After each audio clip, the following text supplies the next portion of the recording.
갈라디아서 4장 8절부터 11절, 그리고 레위기 23장 33절부터 44절까지 연이어서 합독하겠습니다.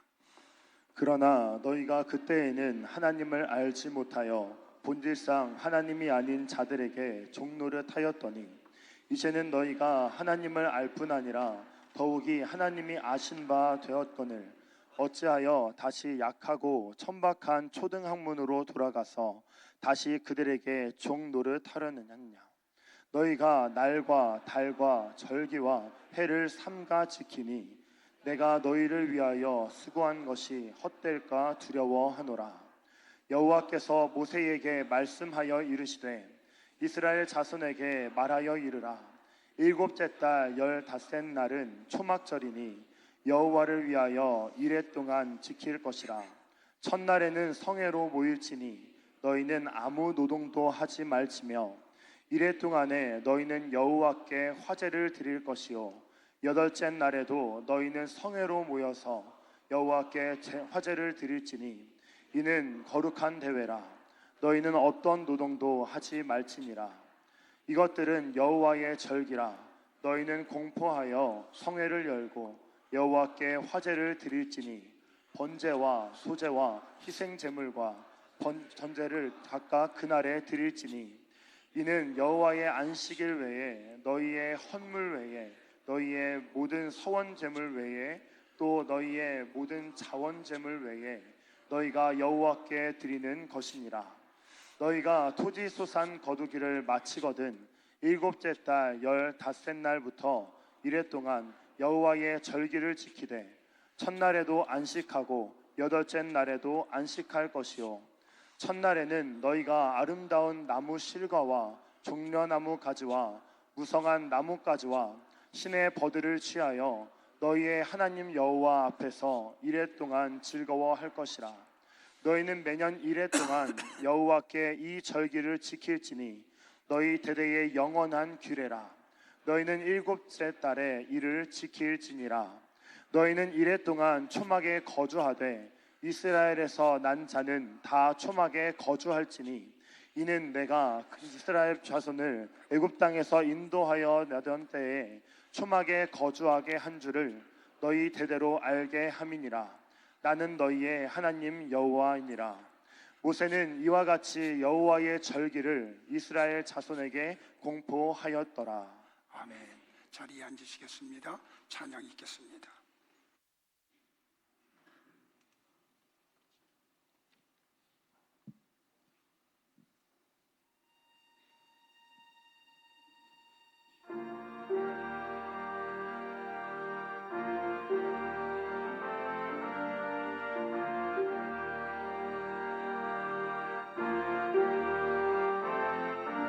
주 여기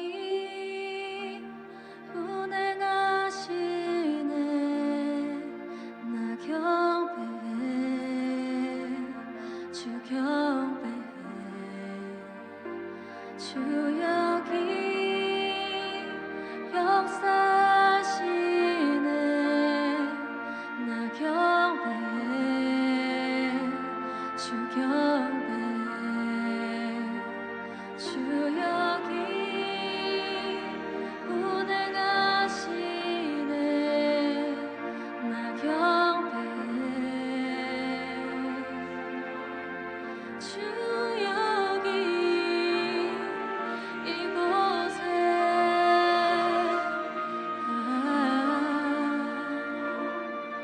나 경배해.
비록 내게 느껴지지 않아도 하나님은 멈추시지 않네. 하나님은 새 일 행하시네. 비록 내게 보이지 않아도 비록 내게 느껴지지 않아도 하나님은 멈추시지 않네. 하나님은 새 일 행하시네. 비록 내게 보이지 않아도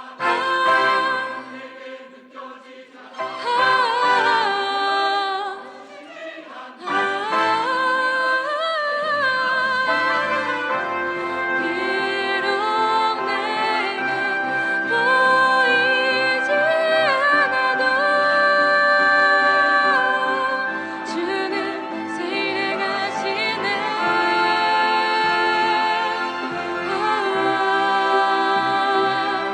You are my God, my God.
우리 옆에 분들 같이 한번 축복할까요?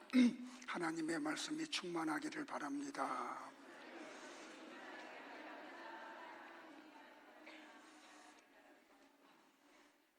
찬양이 시원하죠, 그죠? 설교도 시원하게 하겠습니다. 우리 절기설교 마지막 초막절에 대해서 같이 공부하겠습니다. 사도 바울이 갈라디아 교회를 향해서 초등학문으로 돌아가지 말라. 초등학문이 뭐죠? 날과 달과 해와 이런 것들을 지키는 것. 그러니까 그 의미를 모르고 그 의식 속에만 빠져 있는 것. 그걸 초등학문이라고 그래요. 자, 우리가 절기설교 공부하는 가운데 오늘 마지막 시간인데 절기 내용은 다 누구에게로 귀결이 돼야 된다? 예수님에게로 귀결이 돼야 된다. 절기는 몇 가지다? 7가지다. 크게 둘로 나누죠. 봄절기와 가을절기로. 자, 봄절기는 6월절, 무교절, 초실절, 오순절. 기억해 줘서 너무 고마워요. 가을절기는 나팔절, 속죄일, 오늘 하는 초막절. 자, 봄의 절기는 예수 그리스도의 뭘 이야기한다? 초림을 이야기한다. 가을 절기는 예수님의 예림 이야기다. 됐죠? 자, 오늘은 초막절에 대한 내용을 같이 공부할 텐데 제가 2월 달이 5주가 있는 줄 알았어요. 5주가 있을 수가 없는데, 그래서 요한복음 7장부터 12장까지가 초막절에 일어났던 사건이거든요. 그래서 다음 주일날 그거를 하고 좀 마무리를 하려고 했는데 다음 주가 3월 달이더라고요. 그래서 지금 기도하면서 고민하고 있어요. 이 초막절을 조금 더 설명을 드리고 또 다음 설교를 갈까, 아니면 누가복음을 처음부터 강해를 해야 되나. 여러분들 좀 같이 공부하자고요. 자, 초막절은 그러니까 예수님의 초림과 재림을 얘기하고 있다고 하면, 이스라엘의 7절기는 인간의 구원과 성도의 구원과 하나님 나라의 완성으로 끝나죠. 그걸 지금 6월절로부터 시작된 초막절까지의 절기는 요 얘기하는 거예요. 성도의 구원이 어떻게 시작이 되고 어떻게 진행이 되며 어디에서 완성이 되는지를 이야기하는 게 절기예요. 그런데 성경에 보면 하나님이 뭐라고 이야기하셨냐면, 초막절에는 기뻐하라, 즐거워하라. 왜 그래요? 우리의 구원이 완성되는 것을 기념하고 지키는 절기이기 때문에. 그러니까 우리가 하나님의 나라에 들어가서 영원한 안식을 누리는 걸 기념해서 지키는 절기가 초막절이에요. 그래서 하나님이 초막절에는 야, 즐거워해, 먹고 마셔, 그리고 기뻐해, 그래요. 이 초막절에 대한 내용이 잘 언급된 데가 어디냐면 느헤미야서예요. 자, 느헤미야서는 크게 둘로 나누어져요. 첫 번째는 바벨론에 의해서 멸망했던 유다 백성들이 다시 본국으로 돌아오죠. 자, 조금 더 부연할게요. 그러면 솔로몬의 왕의 아들 르호보암 때에 이스라엘이 둘로 찢어져요. 그래서 북쪽 이스라엘과 남쪽 유다로. 근데 이 북쪽 이스라엘은 아수르에 의해서 멸망을 당하죠. 북이스라엘이 멸망당한 지 200년 후에 남쪽 유다는 바벨론에 의해서 멸망을 당해요. 그래서 성전은 헐어지고 성전에 있던 문들은 다 불타서 소화가 돼요. 그리고 유대의 아주 유능한 청년들은 바벨론으로 포로로 끌려가죠. 예레미야 선지자를 통하여 하나님이 예언했던 대로 70년 만에 하나님은 바사 제국, 여러분이 학교에서 배웠던 페르시아 제국, 그러니까 지금은 이란이죠, 그죠? 그 나라를 부강하게 하시고 바벨론을 무너뜨리고 세계를 패권하게 하세요. 근데 이 바사 제국의 왕이었던 고레스 왕이 칙령을 내리죠. 이스라엘 사람들은 본국으로 돌아가도 좋다라는 칙령을 내려요. 그러자 포로로 끌려갔던 이스라엘 백성들이 3차에 걸쳐서 유대로 돌아와요. 수르바벨 총독, 학개 선지자, 느헤미야를 통해서요. 그리고 그들은 무너졌던 성전을 다시 재건하죠. 그러니까 느헤미야서의 전반부는 성전 재건하는 내용이에요. 그리고 성문을 다 만들어 세우죠. 첫 번째 세웠던 문이 무슨 문이라고요? 집사님 가르쳤잖아, 그죠? 느헤미야가 무너졌던 예루살렘 성전을 재건한 다음에 첫 번째 문을, 어떤 문을 세워요? 주여 용서하여 주옵소서. 양문. 왜 느헤미야가 성문을 세우는데 첫 번째로 양문을 세워요? 이 양문은 하나님 앞에 제사를 지내기 위해서 짐승을 끌고 들어갈 때 사용하던 문이 양문이에요. 그러니까 우리나라가 이런 민족이 아픔을 겪은 것은 하나님과의 관계가 무너졌기 때문이다. 그러니 우리가 하나님과의 관계를 최우선적으로 회복하자. 그런 의미에서 양문을 가장 먼저 세워요. 그리고 가장 마지막에 세웠던 문은 뭐예요? 주여, 한밉간문. 잊어먹지 마세요. 한밉간문. 한밉간문이라는 뜻은 뭐냐면 하나님의 심판이 언젠가 있다. 그걸 알리는 문이 한밉간문이에요. 그러니까 느헤미야는 하나님과의 관계를 우선적으로 회복하고 언젠가 하나님의 심판이 있음을 알고 우리가 살자라고 상징적으로 문을 그렇게 회복을 시켜요. 자, 그리고 난 다음에 느헤미야 선지자는 역사의 무대에서 사라져요. 그리고 그 느헤미야가 있던 자리를 누가 와요? 학사 에스라가 등장을 해요. 자, 학사 에스라가 뭘 가지고 등장을 해요? 두루마리 성경을 가지고 등장을 해요. 그래서 아침 6시부터 낮 12시까지 수문 앞 광장에서 성경을 낭독을 해요. 그러니까 거의 80년이 넘는 세월 만에 처음으로 하나님의 말씀을 보고 그들이 들어요. 얼마나 감격적이었는지 그들이 두 손을 들고 말씀이 낭독될 때마다 아멘, 아멘 하고 화답을 해요.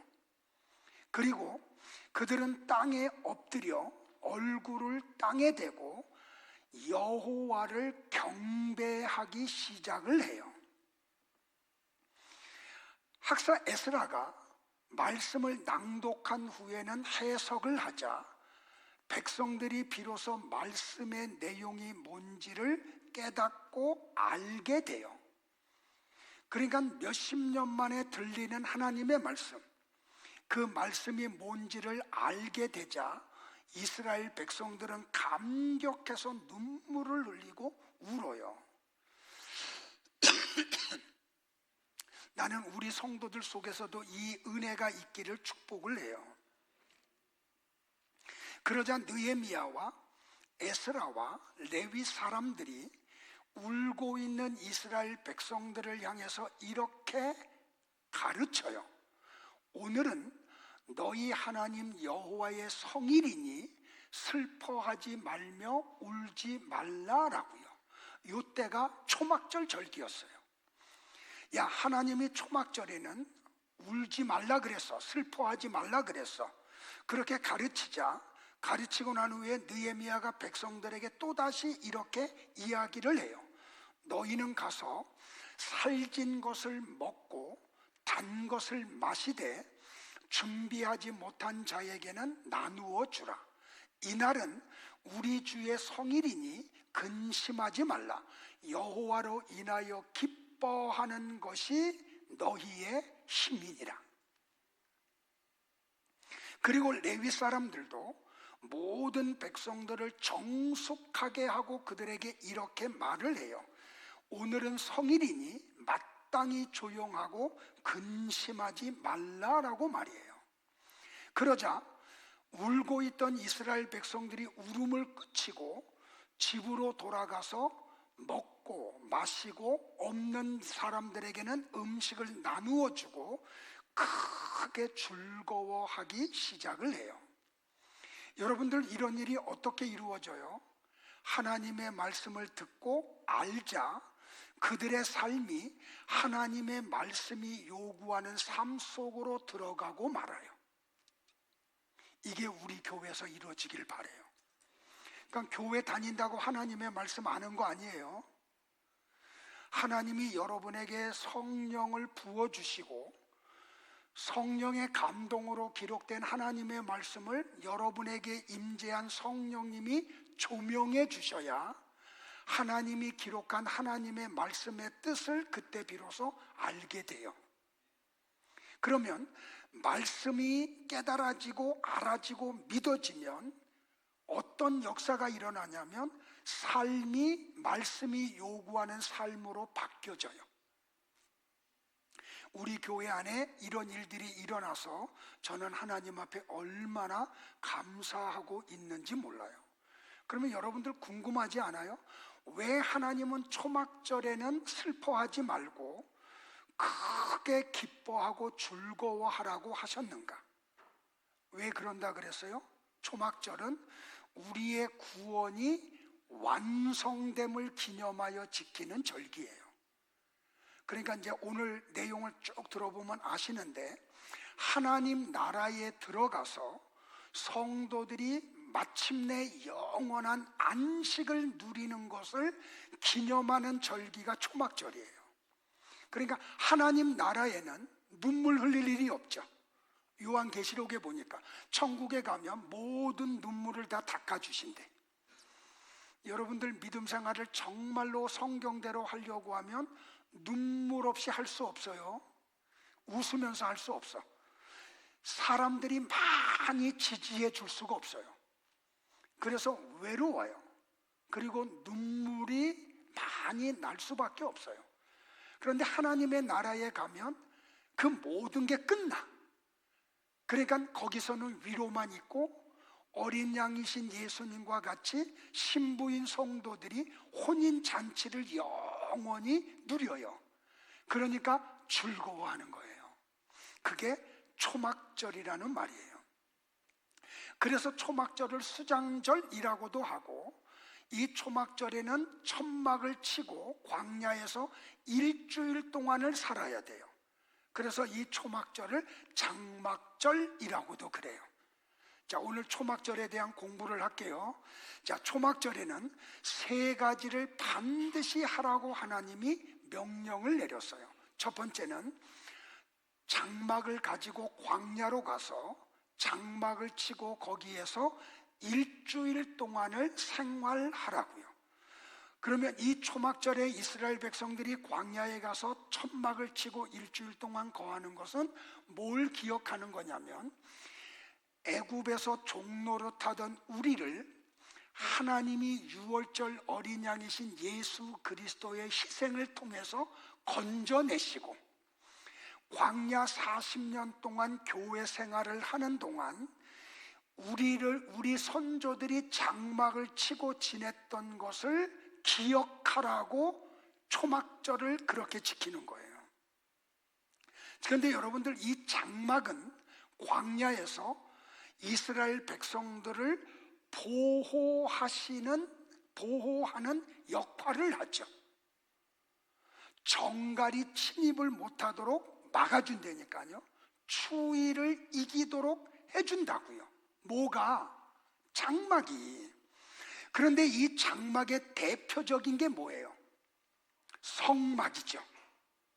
자, 그래서 이스라엘 백성들이 행진을 할 때 구름 기둥이 움직여. 그러면 그들도 따라 움직여야 되죠. 그러면 어떻게 움직여요? 벗개를 맨 제사장들이 맨 앞에 서고, 두 번째는 이 성막을 짊어진 레위 지파 사람들이 가요. 그리고 그 뒤로 이스라엘의 11지파가 따라가죠. 그때 그들은 무슨 믿음을 가지고 길도 없는 광야길을 가요? 저 앞에 계신 하나님이 우리를 인도해 주신다고요. 그래서 그들은 광야 40년 동안 나치판도 없고 길도 없는 길을 그들은 하나님의 인도 속에서 걸어갔다니까요. 그러다 구름 기둥이 멈추면 어떻게 해요? 성막을 설치해 놓고 성막을 중심으로 동서남북으로 세 지파씩 장막을 치고 거기서 기거를 해요. 그때 그들은 무슨 믿음으로 장막 속에서 살아요? 우리 가운데 임재하고 계신 하나님, 이 믿음을 가지고 40년을 그들이 지내왔다니까요. 그러니까 이 초막절에 장막을 치고 지낸다는 것은 하나님의 은혜를 깨닫고 장막에서 살면서 그 하나님에게 감사하는 절기가 장막절, 초막절이라는 말이에요. 그런데 여러분들 보세요.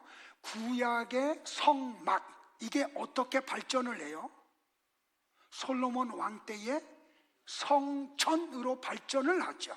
자, 다시 더 넘어가면 창세기 11장으로 가면 그게 뭐예요? 창세기 11장이 그 앞이구나. 뭐죠 여러분들? 방주, 출애굽기로 오면은 갈대상자, 이게 출애굽기 더 넘어가면 성막, 그리고 열왕기로 가면은 성전. 근데 이거는 다 뭐라고요? 모형이고 그림자라고요. 실체는 뭐라고요 여러분들? 예수 그리스도가 성전이라고 얘기하잖아요.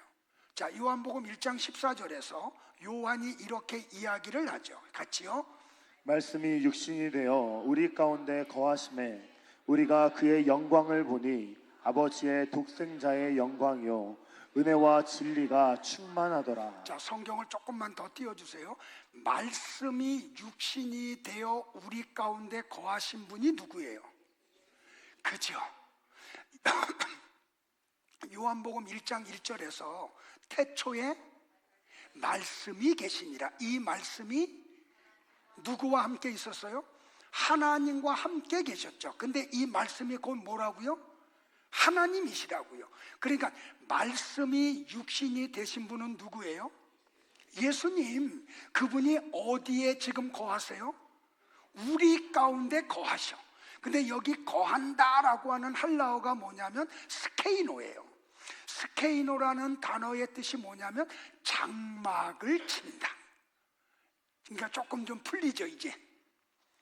자, 예수님은 쓴나물과 같은 세상에서 성도들을 구원해 내세요.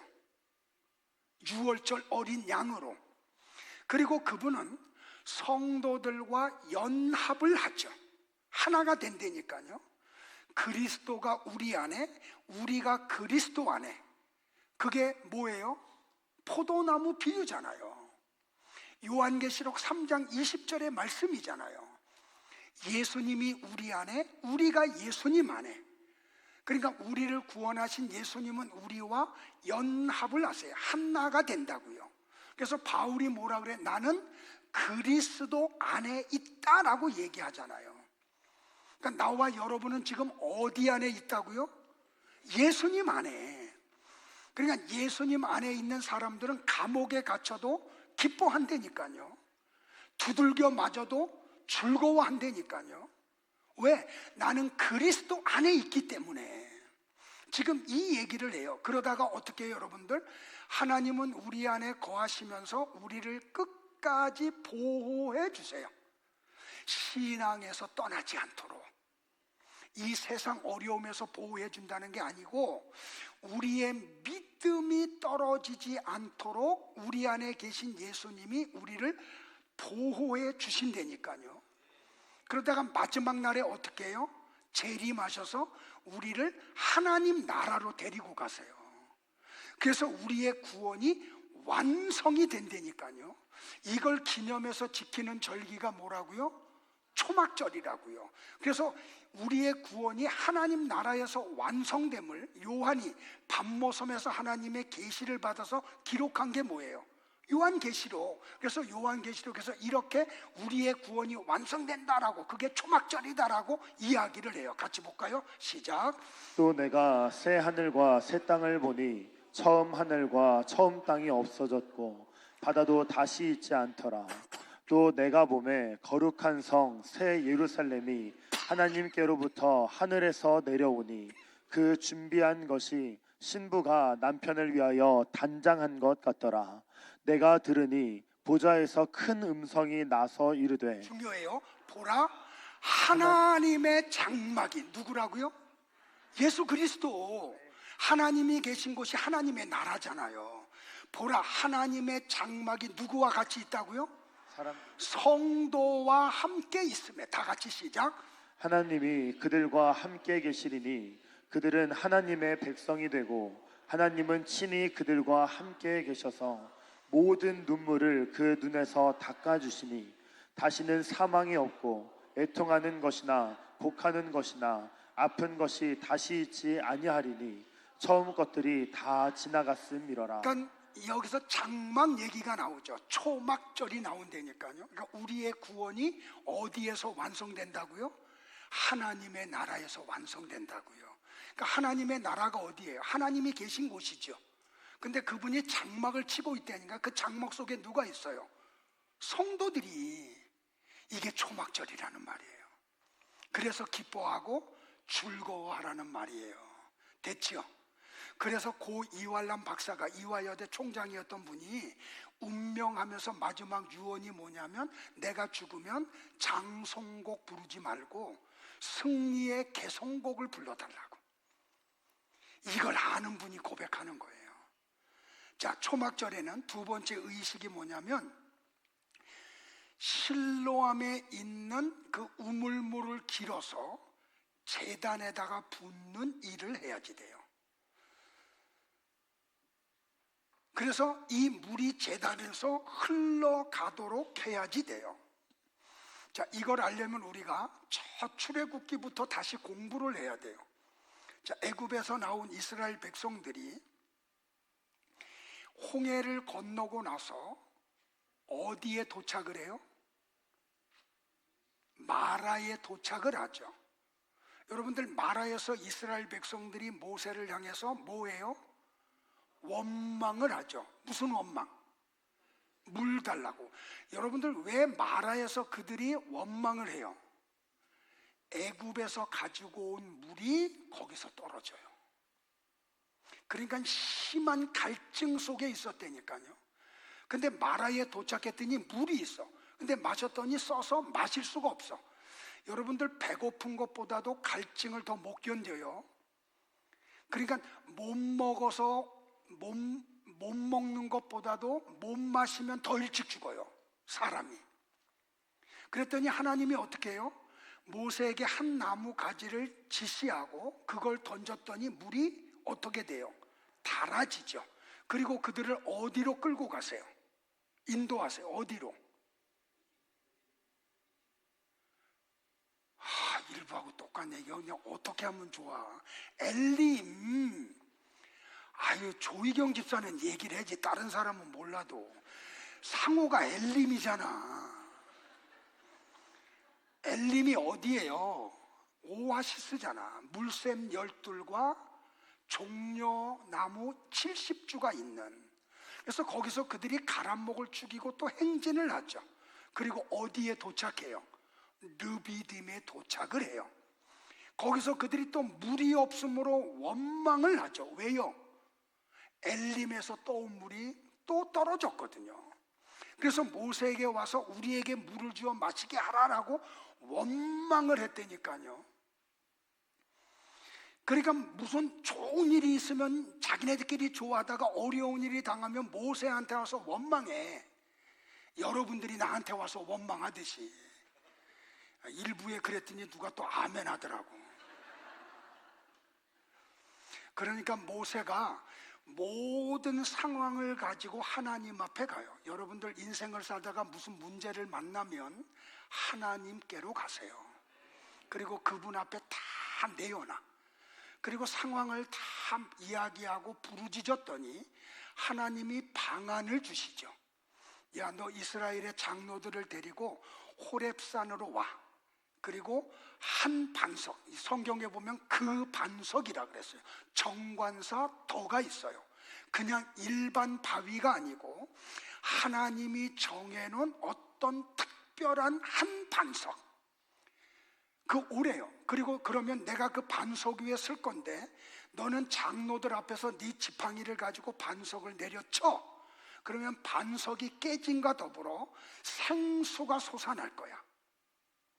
그러니까 모세가 그대로 하죠. 그랬더니 반석이 깨지고 거기에서 생수가 나와서 그들이 마시게 돼요. 자, 출애굽기 17장 6절을 볼게요. 시작. 내가 호렙산에 있는 그 반석 위 거기서 내 앞에 서리니 너는 그 반석을 치라. 그것에서 물이 나오리니 백성이 마시리라. 이거는 모형이고 그림자래니까요. 그 모세가 그대로 했어요. 여러분들 잘 들으세요. 그 반석이 있고 그 위에 하나님이 계셔. 모세가 반석을 치면 먼저 누가 깨져야 돼요? 하나님이 먼저 반석에 의해서 깨져야 돼요. 그래야 반석까지 지팡이가 내려가잖아요. 그 반석이 깨지고 거기에서 생수가 나와서 그들이 마시게 됐죠. 이거는 모형이고 그림자래니까요. 그랬더니 백성들이 그 생수를 마시고 갈증을 해소해. 그래서 모세가 그곳 이름을 뭐라고 바꿔요? 마사, 무리바라고 이름을 바꿔버리죠. 여러분들, 바울이 고린도 교회에 편지를 쓰면서 고린도전서 10장 4절에서 바로 이 르비딤의 반석은 예수 그리스도다라고 언급을 해요. 주석을 해요. 같이 볼게요. 시작. 다 같은 신령한 음료를 마셨으니 이는 그들을 따르는 신령한 반석으로부터 마셨음에 그 반석은 곧 그리스도시라. 지금 성경을 펼쳐놓으신 분들은 그들을 따르는 이라는 그 두 단어에다 칼라펜으로 표시를 하세요. 자, 보세요. 이 반석이 누구라고요? 예수님이라고요. 그러면 르비딤 반석의 사건은 뭘 지금 이야기하고 있는 거예요? 예수님의 십자가의 죽음을 이야기하는 거예요. 그러니까 이 반석이 깨지자 반석에서 생수가 나오죠. 자, 여러분들에게 퀴즈 하나 낼게요. 이 르비딤 사건 이후에 이스라엘 백성들이 광야 생활을 하면서 우물 판 적 있어요, 없어요? 거기는 우물 판다고 물이 나오는 지역이 아니야. 그러면 그들은 물 때문에 다시는 원망하지 않죠. 그 어떻게 해석할 거예요? 바울이 우리에게 정확하게 얘기를 해줬죠. 이 반석이 40년 동안 이스라엘 백성들을 따라가 미완료 시대로 되어 있어요. 그래서 매일매일 깨지시는 거야. 반석이 깨지는 거야. 그래서 그들에게 생수를 주어 마셨다니까요. 그래서 그들이 광야 생활 동안 물이 없다고 원망하는 일이 나타나지 않는 거예요. 이건 뭘 얘기해요? 예수님은 2000년 전에 십자가에서 죽으신 것으로 끝나신 게 아니고 매일매일 나와 여러분을 따라오세요. 그리고 매일매일 반석이 깨져. 그분이 십자가에서 죽으셔. 그래서 그 십자가에서 흘리는 보혈, 그 생수가 보혈이잖아요. 예수님의 보혈의 은혜로 우리로 하여금 믿음 생활을 할 수 있게 해주시는 거예요. 이게 뭔지 아시고 신앙생활 해야 된다니까요. 우리가 어떤 우리의 힘이나 의지로 믿음 생활하는 게 아니에요. 우리 주님이 매일매일 여러분과 함께 하신다니까요. 그리고 매일매일 십자가에서 죽으셔. 그래서 우리에게 보혈을 주셔서 믿음 생활을 감당하도록 우리에게를 인도해 주시는 거예요. 이게 뭔지 여러분들, 성경은 구약 성경에서 계속 이 얘기하고 있다니까요. 스가랴 선지자를 통해서 하나님은 예수님이 생수라는 것을 계시해 주셨어요. 자, 스가랴서를 같이 볼게요. 시작. 여호와께서 아시는 한 날이 있으리니 낮도 아니요 밤도 아니라 어두워 갈 때에 빛이 있으리로다. 그날에 생수가 예루살렘에서 솟아나서 절반은 동해로 절반은 서해로 흐를 것이라. 여름에도 겨울에도 그러하니라. 스가랴 선지자를 통해서 하나님은 야, 어느 날이 있어. 내가 정한 한 날이 있어. 그날 내가 생수를 너희에게 줄 거야. 그 생수가 누구라고요? 예수 그리스도. 그 예수님의 보혈이 언제나 어느 곳으로든지 흘러간다는 것을 예언해 주셨다니까요. 자, 하나님은 생수가 성전에서 온 세상에 흘러간다. 예수 그리스도라는 십자가의 복음이 온 세상에 전파될 것을 에스겔 선지자를 통해서 또 말씀해 주셨어요. 에스겔 47장 1절과 2절을 또 볼게요. 시작. 그가 나를 데리고 성전문에 이르시니 성전의 앞면이 동쪽을 향하였는데 그 문지방 밑에서 물이 나와 동쪽으로 흐르다가 성전 오른쪽 제단 남쪽으로 흘러 내리더라. 그죠? 그런데 이 성전에서 솟아난 이 생수가 강을 이뤄. 그리고 흘러가면 강 좌우에 어떤 일이 벌어지고 어부들은 어떤 일이 있는지 에스겔 47장 8절부터 12절에 그 내용이 나와요. 같이 또 볼까요? 시작. 그가 내게 이르시되 이 물이 동쪽으로 향하여 흘러 아라바로 내려가서 바다에 이르리니 이 흘러내리는 물로 그 바다의 물이 되살아나니라.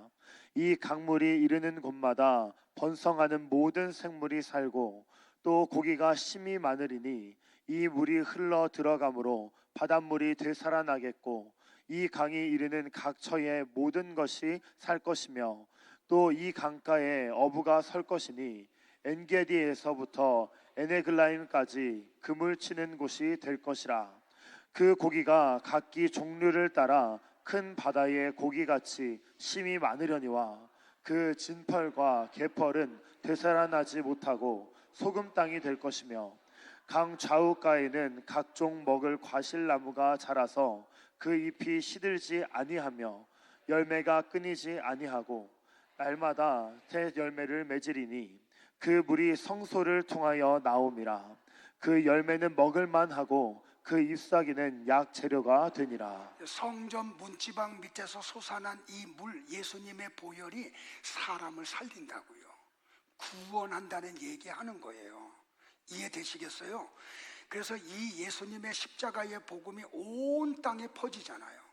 퍼지는 곳마다 하나님이 창세전에 선택한 사람들은 이 복음 앞에 정확하게 반응을 하죠. 그래서 구원이 이루어진다니까요. 예수님은 당신이 성전이라고 친히 말씀을 하셔. 요한복음 2장 19절로부터 21절에 같이 또 볼까요? 시작. 너희가 이 성전을 헐라 내가 사흘 동안에 일으키리라. 유대인들이 이르되 이 성전은 46년 동안에 지었거늘 내가 3일 동안에 일으키겠느냐 하더라. 그러나 예수는 성전된 자기 육체를 가리켜 말씀하신 것이라. 그러니까 헤롯 성전이 진짜 성전이 아니라는 거죠. 그거는 그림자라는 거예요. 솔로몬의 성전, 수르바벨의 성전, 학계 성전, 이것들은 다 헤롯 성전, 이거는 다 모형이고 그림자라는 거예요. 실체는 누구라고요? 예수 그리스도가 성전이시라고요. 이해되시겠어요, 여러분들?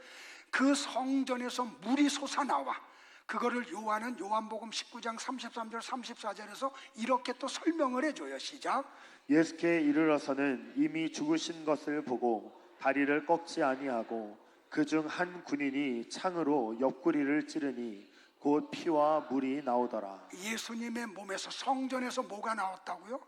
물과 피가 나왔다고요. 그게 예수님의 보혈이 사람을 살리는 능력이라고요. 자, 여러분들 오늘 집에 가시면 요한복음 7장부터 12장까지 느헤미야서 전체하고 요한복음 7장부터 12장을 읽으세요. 그거는 초막절이 배경이에요.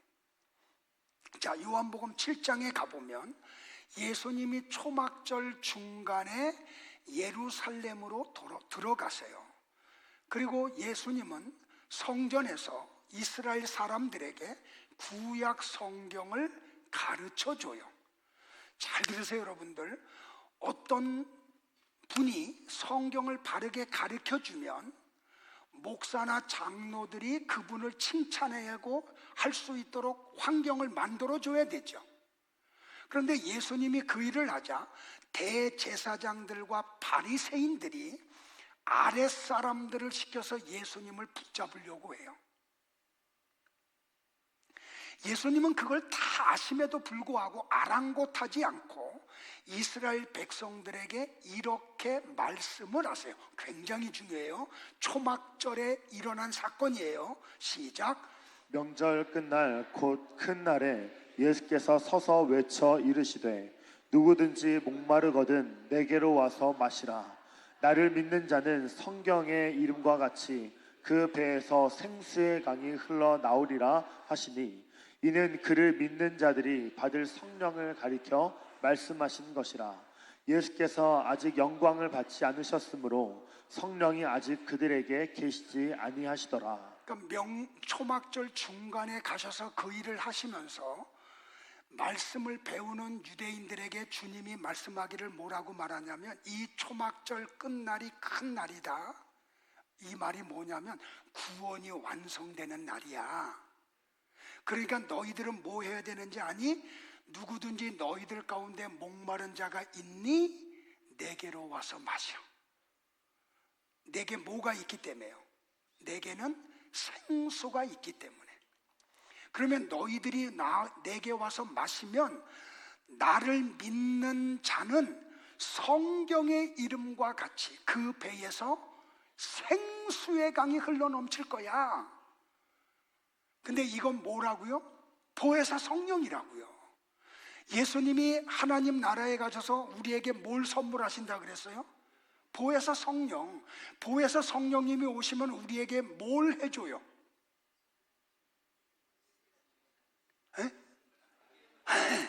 예수님을 증거해 주신다니까요. 예수님이 나를 위해서 어떤 일을 하신 분인지, 그분이 하나님의 아들이시고 메시아이고 나의 구원자이심을 알려준다니까요. 그리고 또 뭘 한다고요? 나로 하여금 예수님을 모르는 자들에게 예수님을 증거하게 한다고요. 지금 이 얘기를 하고 계시는 거예요. 근데 여러분들 보세요. 율법에는 하나님이 하라고 한 건 아닌데, 이때 당시에 이스라엘 사람들이 뭘 만들었냐면, 초막절에는 대제사장이 금그릇을 가지고 실로암 못에 가서 물을 길어다가 성전 제단에 매일매일 부어야 돼. 그런데 첫째 날, 둘째 날, 셋째 날, 넷째 날, 다섯째 날, 여섯째 날은 물을 떠와서 제단을 한 바퀴 돌고 부어요. 그런데 일곱째 날에는 7바퀴를 돌고 부어. 어디서 많이 봤던 거죠? 여호수아서에서. 그죠? 그런데 이 의식은 하나님이 시킨 의식이 아니에요. 그럼 여러분들, 우리가 여기서 이제 질문을 던져야 돼. 그러면 이스라엘 사람들은 왜 예수님 당시에 초막절에 그런 일을 행했냐는 거예요. 그냥 하나님은 야, 초막절에는 물을 길어다가 제단에 부어 그랬어요. 흘러가도록. 그런데 이들은 7일 동안 그렇게 했다니까요. 그리고 제단을 돌고요. 왜 그렇게 했느냐는 거예요. 자, 그 배경을 설명을 해드릴게요. 솔로몬 왕이 모형인 성전을 완성하자 여호와의 영광이 예루살렘 성전에 가득했죠. 자, 성경을 같이 볼게요. 시작. 제사장이 성소에서 나올 때에 구름이 여호와의 성전에 가득하매 제사장이 그 구름으로 말미암아 능히 서서 섬기지 못하였으니 이는 여호와의 영광이 여호와의 성전에 가득함이었더라. 여러분들, 은혜가 뭐예요? 하나님의 영광이 우리 가운데 임재하시는 거죠. 다른 게 은혜가 아니고, 다른 게 복이 아니고, 하나님의 영광이 우리 교회에 충만하게 임재하시는 게 은혜고 복이라니까요. 나는 우리 교회가 그런 교회 되기를 소원을 해요. 그런데 그 하나님의 영광이 어느 날 성전에서 떠나. 언제 떠나요? 이스라엘 백성들이 태악질을 할 때. 자, 성경을 또 같이 볼게요. 에스겔서 10장 시작. 여호와의 영광이 성전 문지방을 떠나서 그룹들 위에 머무르니 그룹들이 날개를 들고 내 눈 앞에 땅에서 올라가는데 그들이 나갈 때에 바퀴도 그 곁에서 함께 하더라. 그들이 여호와의 전으로 들어가는 동문에 머물고 이스라엘 하나님의 영광이 그 위에 덮였더라. 그러니까 이스라엘 백성들이 하나님 앞에서 패역을 항하자 여호와의 영광이 성전에서 떠나요. 그런데 바벨론에 의해서 성전이 파괴되고, 근데 다시 이스라엘 백성들이 회개하자 여호와의 영광이 성전에 다시 임재를 해요. 그런데 바벨론에 의해서 예루살렘 성전이 파괴되고 그 뒤로부터는 학개 선지자가 성전을 재건했음에도 불구하고 다시는 여호와의 영광이 성전에 나타나지 않아요. 학개 2장 3절이에요. 같이 볼까요? 너희 가운데에 남아있는 자 중에서 이 성전의 이전 영광을 본 자가 누구냐? 이제 이것이 너희에게 어떻게 보이느냐? 이것이 너희 눈에 보잘것없지 아니하냐? 그러니까 이스라엘 백성들의 소원이 뭐냐면 성전에서 떠난 여호와의 영광이 다시 임재하기를 소망을 해요. 그들이 이 소망을 왜 하는지 아세요? 여호와의 영광이 다시 임재가 되면 우리나라가 다윗 왕과 솔로몬 왕 때와 같은 부귀 영화를 누릴 것이라고 확신하고요. 그러니까 그들은 이런 기대를 가지고 초막절에 물을 갖다 분 거예요. 그러면 이 초막절에 이들이 했던 모든 행위는 어디에서 나온 거예요? 기복신앙에서 나온 거죠. 우리나라가 잘 되면 돼, 부강하면 돼, 우리가 부자 되고 편안한 삶을 누리면 돼, 이런 기복신앙에서 이 일을 했다니까요. 그런데 요한복음에 가보면 이 초막절이 지금 열심히 그들이 7일 동안 물을 부어서 제단에서 물이 흘러가는 8일째 되는 날에 예수님이 그 예루살렘 성전 제단 앞에 서가지고 뭐라고 말하냐면 야, 내가 물이야 라고 말해요. 너희들은 지금 그림자를 지금 하고 있잖아, 모형을 붙잡고 있잖아. 근데 내가 진짜 너희들의 물이다 라고 말씀을 해요. 그런데 눈이 멀어버린 이스라엘 백성들은 예수님이 실제가 오셔서 그렇게 말씀하심에도 불구하고 예수님의 말씀이 귀에 하나도 안 들어와요. 믿어지지도 않아요. 그리고 여전히 자기들의 의식 속에 빠져버리고 말아요. 요한은 이 성전 계시가 어떻게 완성되는지를 요한계시록에서 분명히 언급을 하죠. 자, 같이 또 볼까요? 어디서 많이 봤던 거예요. 시작. 또 그가 수정같이 맑은 생명수의 강을 내게 보이니 하나님과 및 어린 양의 보좌로부터 나와서 길 가운데로 흐르더라. 강 좌우에 생명나무가 있어 12가지 열매를 맺되 달마다 그 열매를 맺고 그 나무 잎사귀들은 만국을 치료하기 위하여 있더라. 하나님 나라에서 이루어지는 걸 얘기해. 어디서 많이 봤죠? 아까 어디서? 에스겔서 47장 8절 이하에서. 그러니까 이 그림이 완성되는 게 하나님의 나라라고 이야기를 하고 계시는 거예요. 이해되시겠어요? 이제 조금 흥미를 잃어버렸어. 처음에는 막 흥미를 갖다가 한계가 여기야 딱.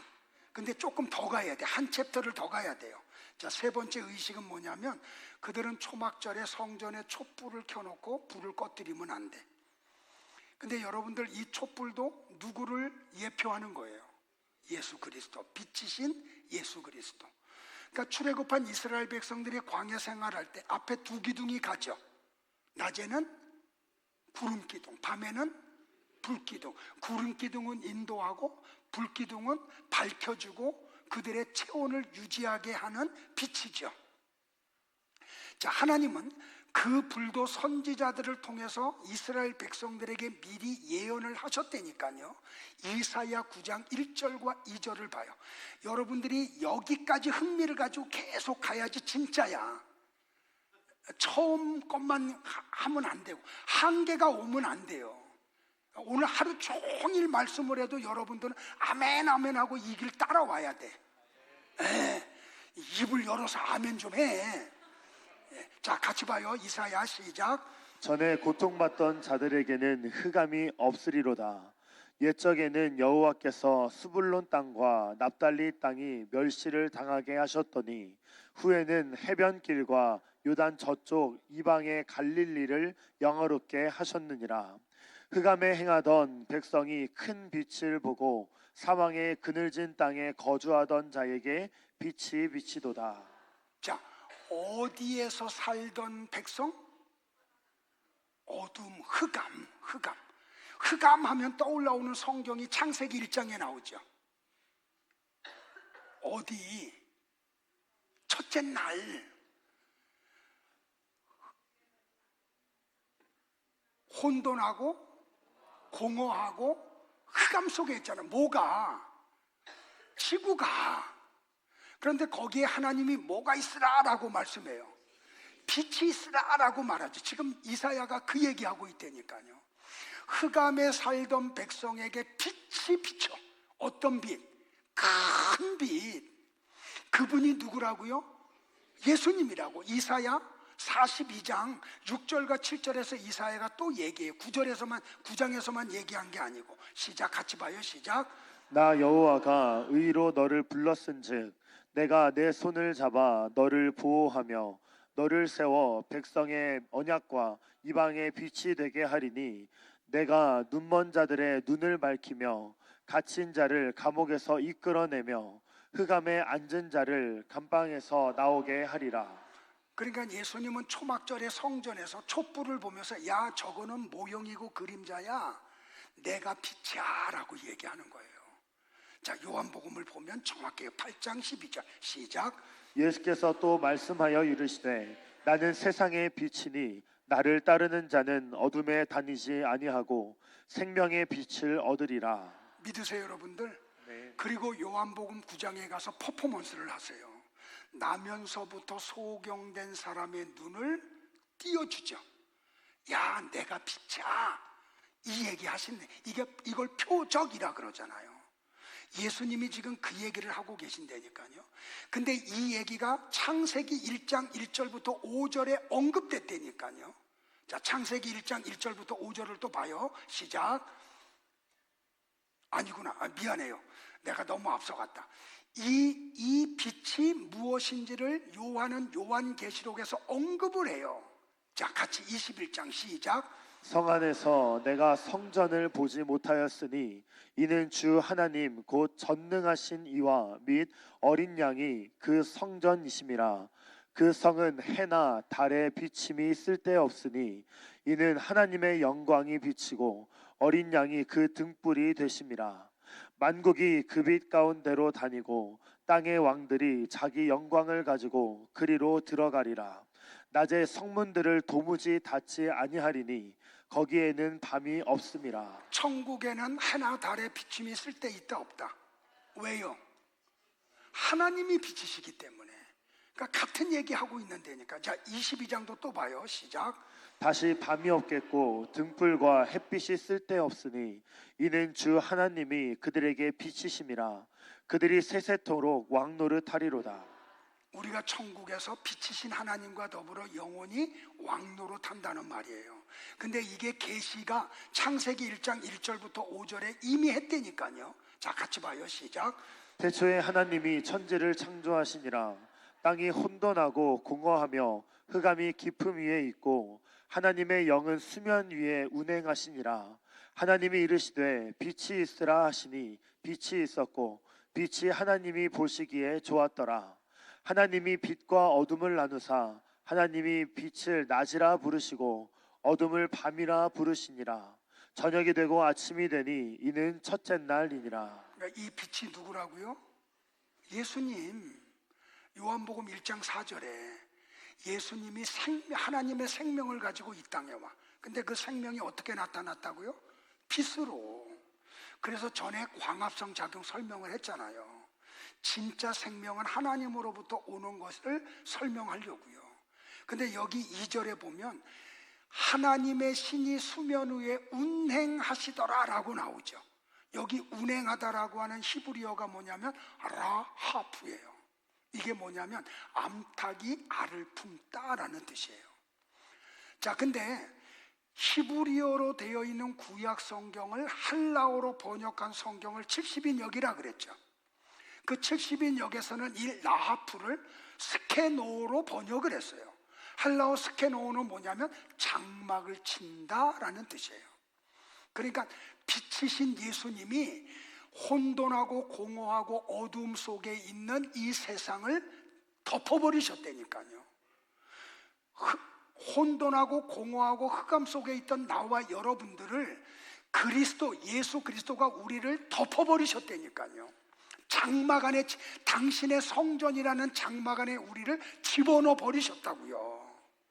이걸 구원이라고 한다고요. 이걸 은혜라고 이야기를 하고요. 그러니까 이거는, 이 빛은 우리 눈으로 보는 그런 빛이 아니죠. 왜? 해와 달과 행성들은 넷째 날 창조했으니까. 그러니까 이 빛은 바로 빛이신 예수 그리스도를 얘기하는 거예요.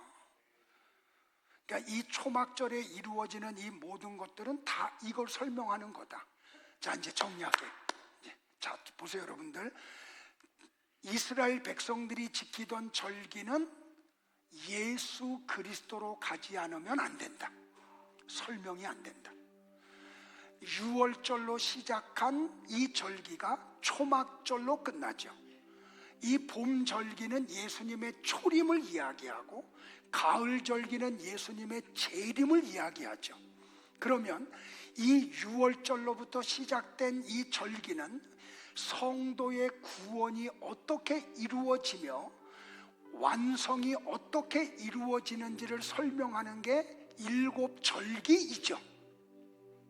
그러니까 나와 여러분들의 이 절기를 통해서 우리의 구원이 뭔지를 아셔야 되는 거예요. 그냥 의식적인 것으로 끝나면 안 된다는 말이에요. 그러니까 예수님 보세요, 여러분들. 실제이신 예수님이 오셨는데, 생명의 떡으로, 빛으로, 생수로 오셨는데도 불구하고 이스라엘 백성들이 여전히 그들의 선조들이 해오던 전통을 따라서 의식 속에 빠져 있어. 그러니까 예수님이 그들의 언어로 얘기하자. 야, 내가 생명의 떡이야. 야, 내가 빛이야. 내가 생수야. 그럼에도 불구하고 그들이 못 알아먹어요. 그러니까 예수님이 얼마나 답답해 하셨을까요?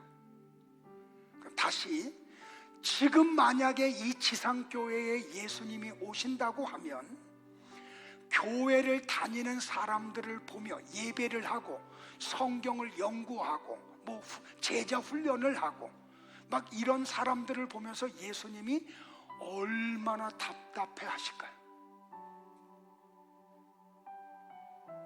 나는 여러분들이 성경을 아시기를 바라요. 이 성경에 계시된 이 예수 그리스도를 발견하기를 주의 이름으로 축복을 해요. 저는 여러분들하고 이 말씀을 나눌 때 때로는 막 내 가슴이 답답해가지고 그냥 꽉 막힌 것 같은 걸 느낄 때가 있어요. 목사인 내가 그렇게 느끼는데 예수님은 얼마나 답답해 하실까?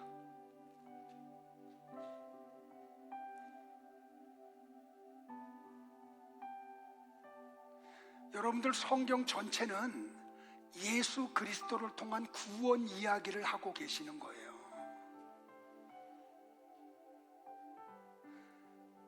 그러니까 창세전에 하나님의 선택을 받고 예수 그리스도의 은혜로 구원을 받은 진짜 성도들은 그들 속에서 하나님의 생명력이 풍성하게 활동하기를 소망을 해요. 그것은 다른 말로 이야기하면 내 안에서 하나님의 성품이 나오기를 소원한다는 말이에요. 성도는 광야에서 갈증을 느끼듯 하나님을 알고 싶은 마음이 가슴 밑바닥부터 올라와요. 하나님 좀 알고 싶다. 예수님 좀 알고 싶다. 성령 하나님 좀 알고 싶다. 마치 다윗이 사슴이 시냇물을 찾기에 갈급함 같이 내 영혼이 주를 찾기에 갈급합니다 하고 성경으로 들어가듯이 말이에요. 예수님이 의에 줄이고 목마른 자가 있니? 내게로 와서 마셔. 이 의에 줄이고 목마른 사람들은 성경으로 갈 수밖에 없어요. 어떠세요, 여러분들? 여러분들은 목마름이 있으세요? 배고픔이 있으시냐는 말이에요. 나의 갈증과 배고픔을 해결해 주는 분은 오직 예수님 한 분밖에는 계시지 않아요. 이 갈증을 느끼는 사람만이 성경으로 와. 예수님을 찾아요. 그래서 예수님을 알 수만 있다고 하면 물불을 가리지 않아. 조금 물질의 손해가 있어도 예수님을 아는 자리에 참여를 해요. 그리고 주님을 알으려고 해요. 성도 여러분들, 예수님은 누구든지 목마른 자는 내게로 와서 마시라고 초대하고 계세요. 이 음성을 듣는 사람들은 성도들만이 들어요. 응하는 사람들도 성도들만이 응해요.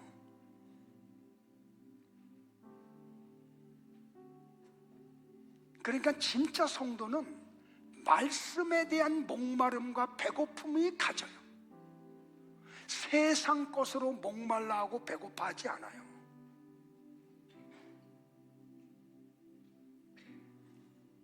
우리 성경으로 돌아갑시다.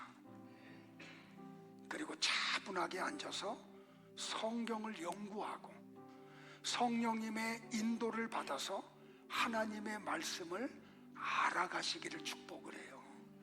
그것만 할 수 있다면 어떤 대가도 지불할 수 있기를 축복을 해요. 참 재미있죠. 우리 교회 성도는 아니에요. 근데 내가 수요일날 설교한다는 걸 어떻게 아는지, 내가 수요일날 강해를 하면 수요 예배를 꼭 나와. 알고 싶어서. 근데 우리 성도들은 안 와. 지난주 수요일날 저녁에 몇 분이 왔는지 몰라요.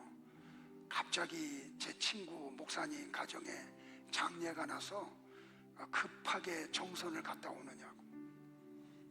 여러분들 수요 예배도 좀 참여하기를 바래요. 갈라디아서 너무 중요하거든요. 그래서 성경을 좀 알기를 주의 이름으로 축복을 합니다.